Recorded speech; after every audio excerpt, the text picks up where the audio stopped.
Lors de l'enterrement de ma belle-mère a déclaré en souriant, « Cette maison sera héritée par mon fils. Mon fils héritera de cette maison. » En réfléchissant à la chambre à prendre, elle a remarqué, « Je me demande si je ne devrais pas choisir celle-ci. Je me demande si je ne devrais pas choisir celle-ci. » Poliment, je l'ai corrigée en déclarant, « En fait, c'est moi qui hérite de cette maison. » Sans se déconcerter, elle a rétorqué, « Je sais. Je sais.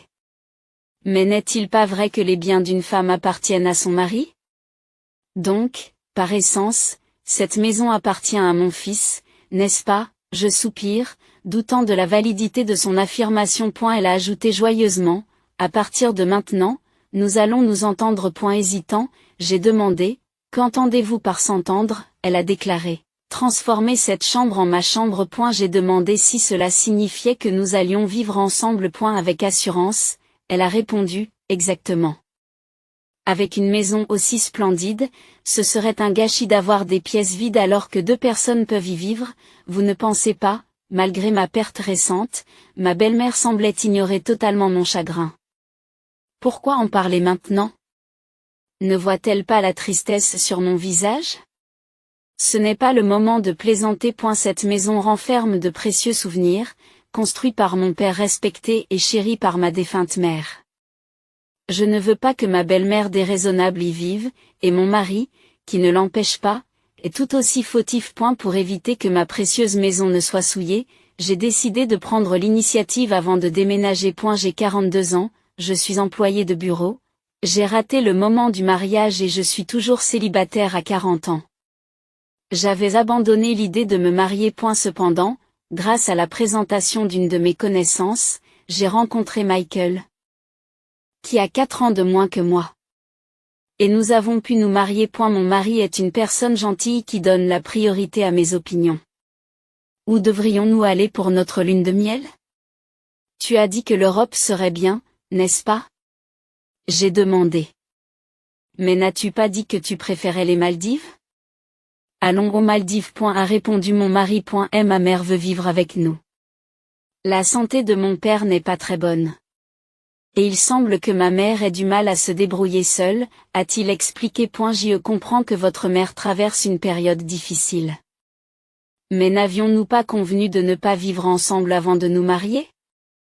Ai-je demandé. Tu as raison. Je vais en parler à ma mère. Mon mari écoute toujours mes caprices. Et je me sens souvent coupable. Rencontrer une bonne personne est un bonheur. Mais il y a un regret. Mon père est décédé 3 ans avant mon mariage. Je n'ai donc pas pu lui montrer mon mariage et le rassurer. Mon père était un cadre rigoureux d'une PME. Je le respectais profondément. Malgré la taille modeste de l'entreprise, ses revenus étaient corrects.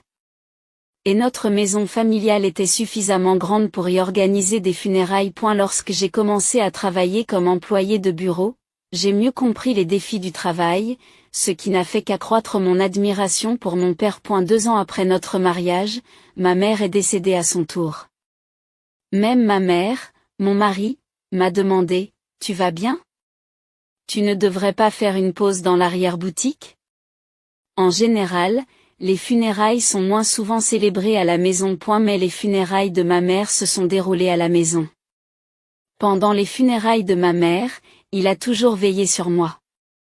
J'ai vraiment eu de la chance de rencontrer un si bon mari. C'est alors que ma belle-mère, Nancy, est arrivée.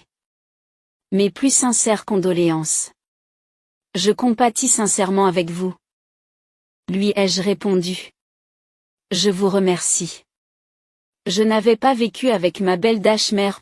Nos échanges avaient été limités, gardant une distance raisonnable. Cependant, c'est lors de l'enterrement de ma mère que j'ai entrevu sa vraie nature. Après les funérailles, ma belle-mère s'est approchée de moi.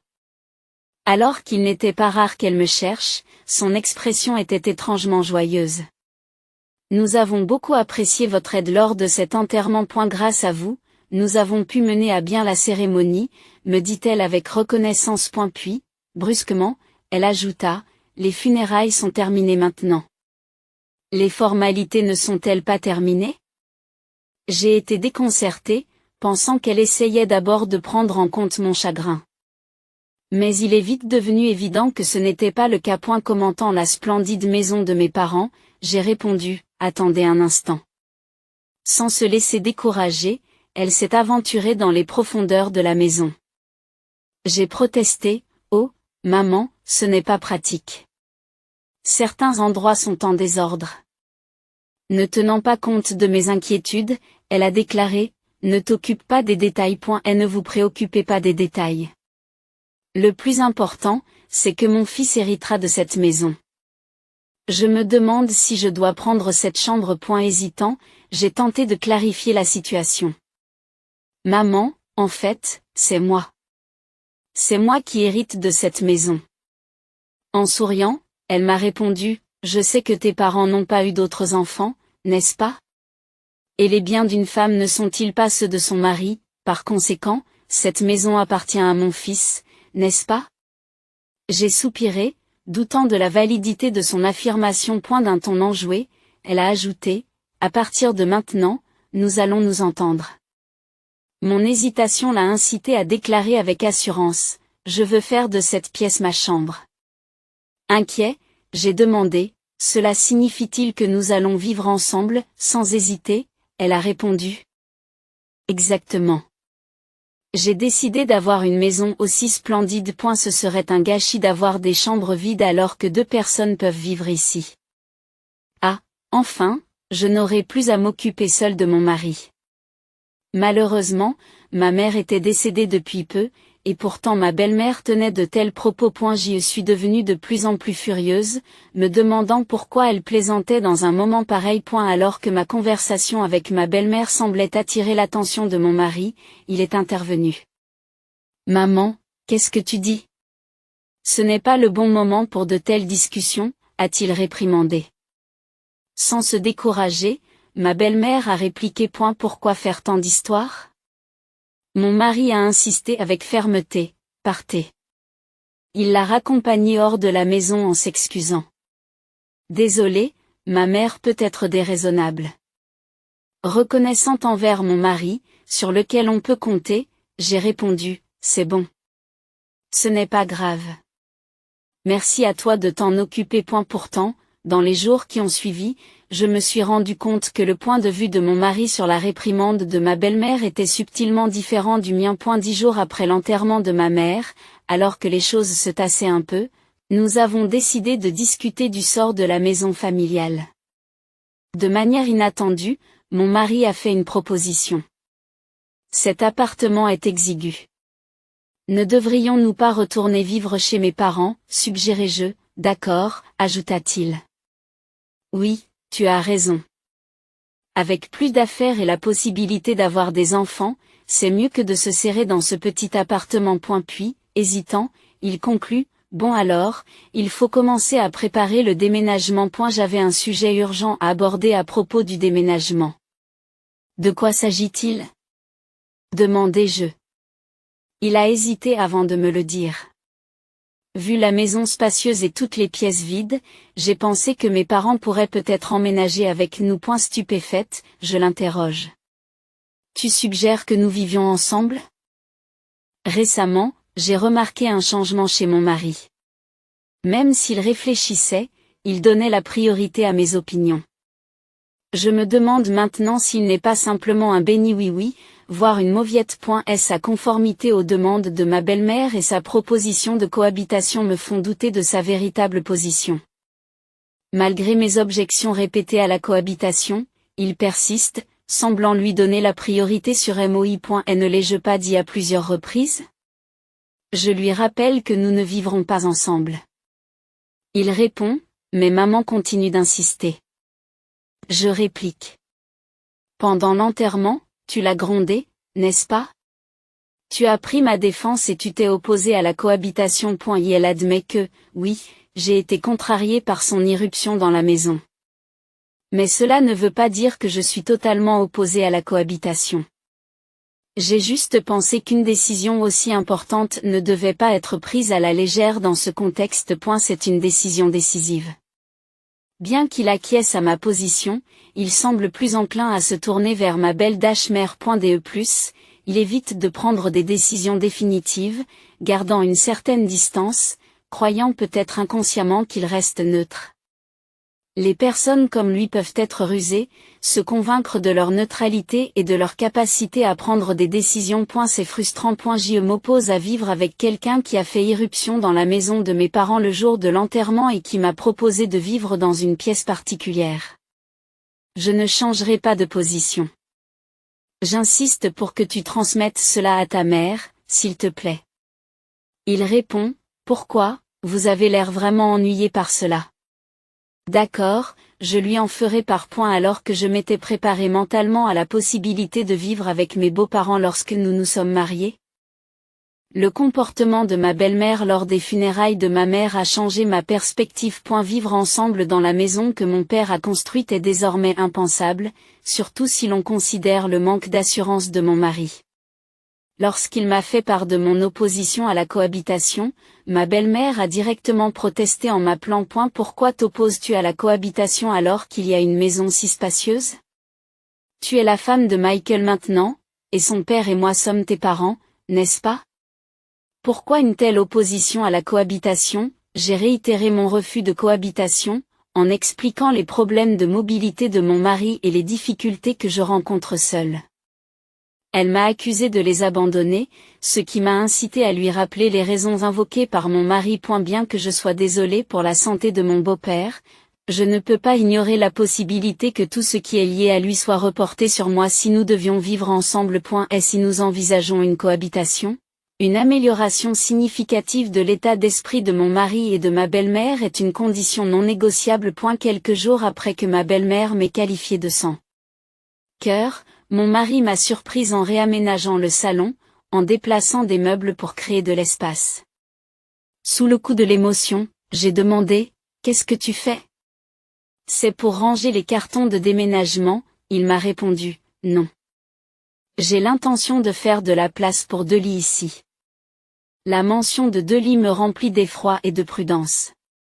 J'ai demandé, « Tes parents vont-ils rester ?» À mon grand désarroi, il a répondu, « Non, ils emménagent aujourd'hui, avant même le déménagement proprement dit. » Malgré mes objections, j'ai réalisé que mon mari et ma belle-mère me forçaient à déménager. Mon mari et ma belle-mère m'imposaient la cohabitation. Pourquoi cela se produit-il? Ai-je demandé.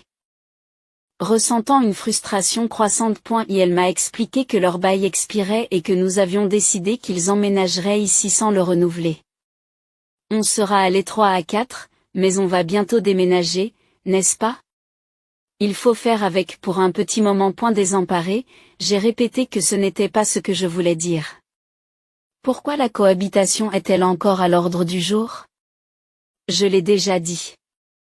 Je ne veux pas vivre avec quelqu'un qui a fait irruption dans la maison de mes parents le jour de l'enterrement et qui a proposé de vivre dans cette pièce. Je ne manquerai pas d'en parler à maman. Elle m'a répondu, nous allons vivre ensemble à partir de maintenant, alors je vous en prie, entendez-vous bien. Agacé, j'ai demandé, pourquoi donnes-tu la priorité à tout ce que dit ta mère? Il a précisé, il ne s'agit pas de lui donner la priorité.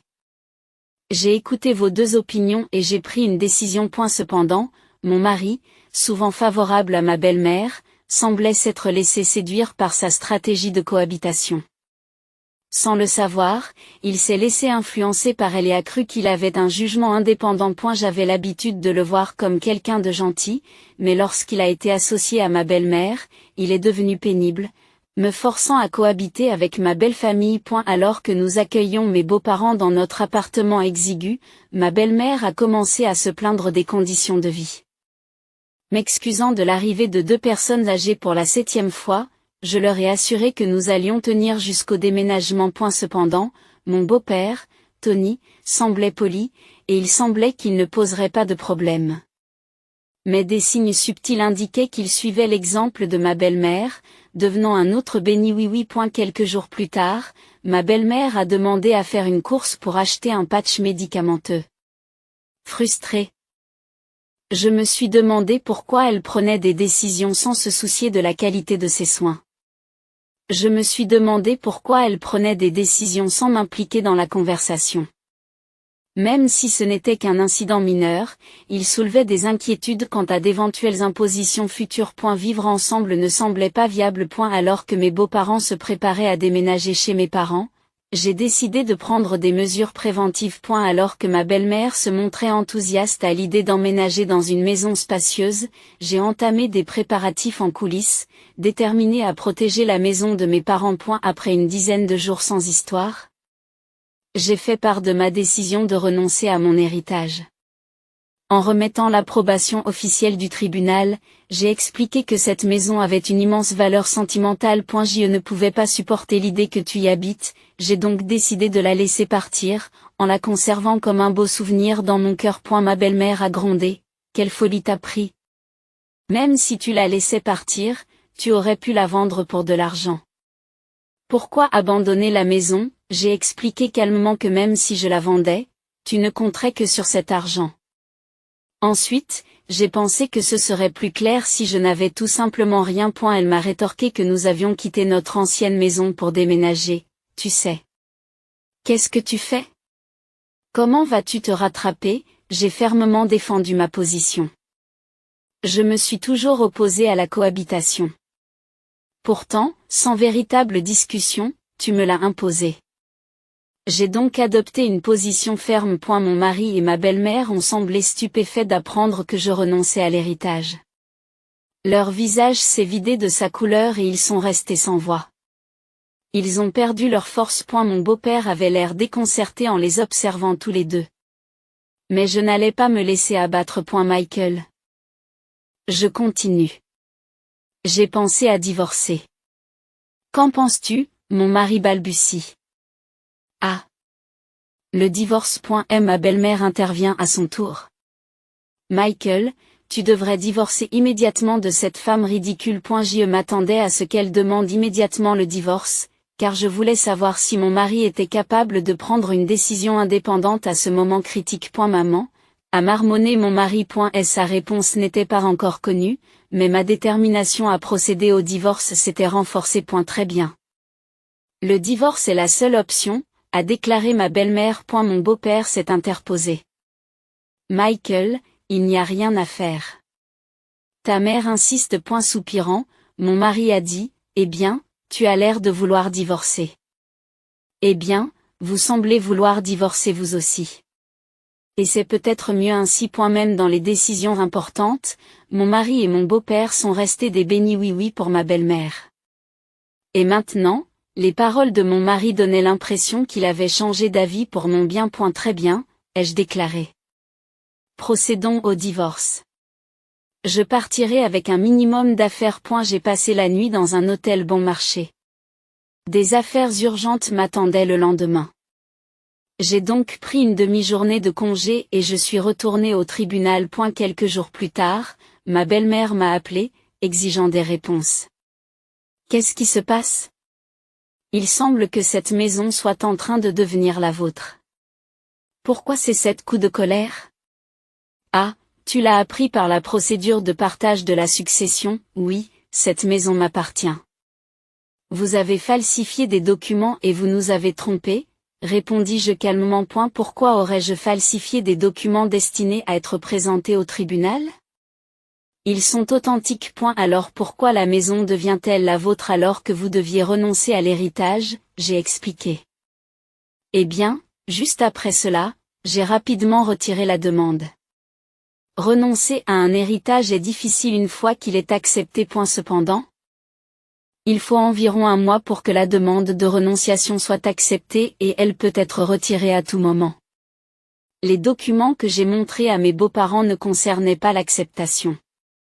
Ils concernaient la phase de demande. Je leur ai intentionnellement fait croire que j'avais renoncé à la maison et je les ai confrontés à la perspective du divorce afin d'évaluer leur réaction et de décider de la marche à suivre. Je ne m'attendais pas à ce que ma belle-mère change d'avis, mais j'espérais que mon mari reviendrait sur sa décision et exprimerait qu'il ne voulait pas divorcer.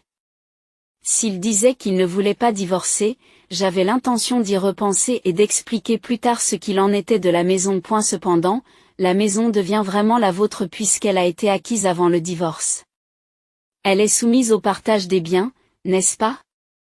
Dans ce cas, vous êtes censé partager l'argent de la vente, n'est-ce pas? Ma belle-mère semblait déterminée à obtenir tout ce qu'elle pouvait, sachant que la maison ne lui appartiendrait pas. Cependant, j'avais prévu cela. Si cette maison avait été acquise conjointement, elle serait en effet considérée comme un bien commun. Cependant, il s'agit d'un bien unique acquis par héritage et qui n'est pas soumis au partage des biens. Malheureusement, les biens spécifiques comme celui-ci ne sont pas éligibles au partage.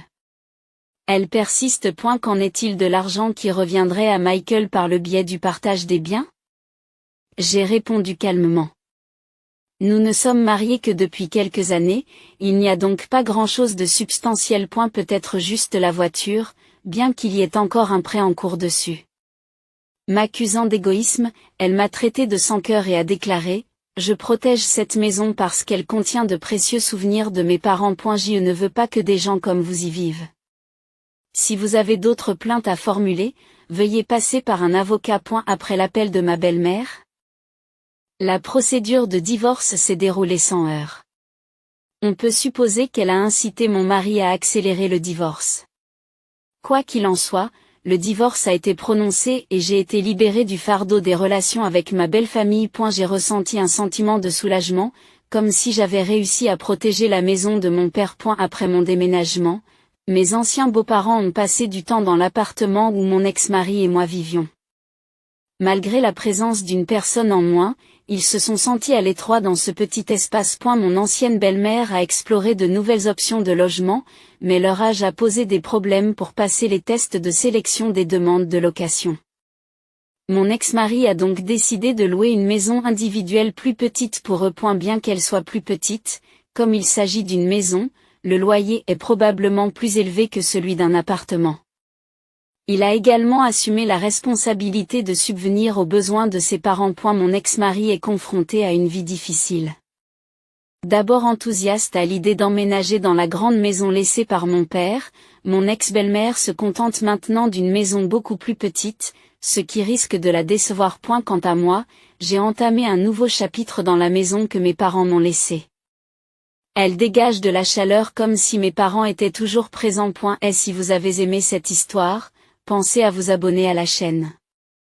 À la prochaine fois.